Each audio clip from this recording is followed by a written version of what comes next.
দেখছেন বারাসাত নয়নকানন গোপাল ভবনের রাধা গোবিন্দ মন্দিরে রাধা গোবিন্দ দেবজির দিব্য শ্রী বিগ্রহ সামনে বিরাজিত।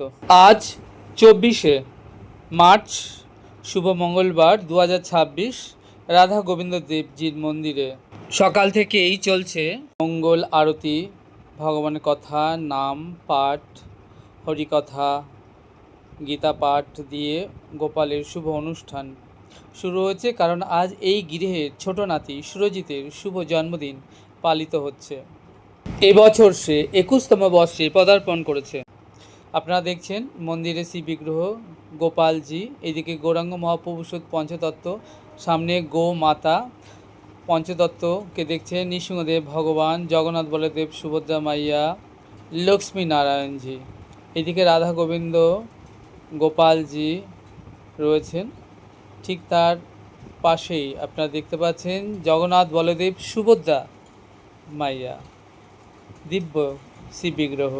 আর নিচে রয়েছে নিত্যানন্দ মহাপ্রভু, স্বরূপ গোস্বামী, বৃন্দা দেবী, ভক্তি মহারানী, রাধা মাধব, নারায়ণ শিলা, ভগবান শ্রী বিষ্ণু, গণেশজি এবং তার পাশে দেবাদিদেব মহাদেব শিবজির শিবলিঙ্গ পূজিত হচ্ছে। এরই পাশে রয়েছে নিত্যানন্দ বংশধর প্রভুপাদ শ্রীমৎ রঘুনাথ গোস্বামী মহারাজ এবং তার পাশে পিতা গুরু প্রভুপাদ ধীরেন্দ্রনাথ গোস্বামী এবং প্রভুপাদ, যিনি ইস্কনের প্রতিষ্ঠাতা আচার্য শ্রী ভক্তিবেদান্ত স্বামী প্রভুপাদজি। আজ এই গৃহের ছোট নাতি সুরজিতের শুভ জন্মদিন পালিত হচ্ছে।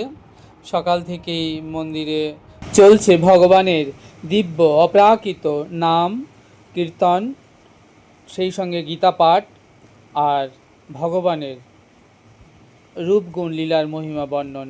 এখন গোপালের বাল্যভোগ লেগেছে।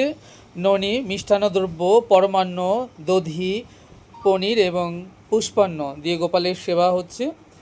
এবং এই গৃহের ছোট নাতি সুরজিৎ এর শুভ জন্মদিনে সকলে তাকে আশীর্বাদ করছেন এবং ভগবানকে আরতি করা ঘৃত প্রদীপ, ভগবানকে আরতির পর সেটা তাকে দেখিয়ে প্রত্যেকে তাকে তার দীর্ঘায়ু কামনা করছেন এবং তার দাদা শ্রেয়ন তাকে আশীর্বাদ করছেন। আপনারা যারা এই ভিডিওটি দেখছেন আপনারাও প্রত্যেকে ভক্তপ্রবর সুরজিৎকে আশীর্বাদ করুন, তার দীর্ঘায়ু কামনা করবেন, তিনি যেন ভক্তি মার্গে সঙ্গে জুড়ে থাকতে পারেন এবং ভগবানের ভজন আনন্দে থাকতে পারেন।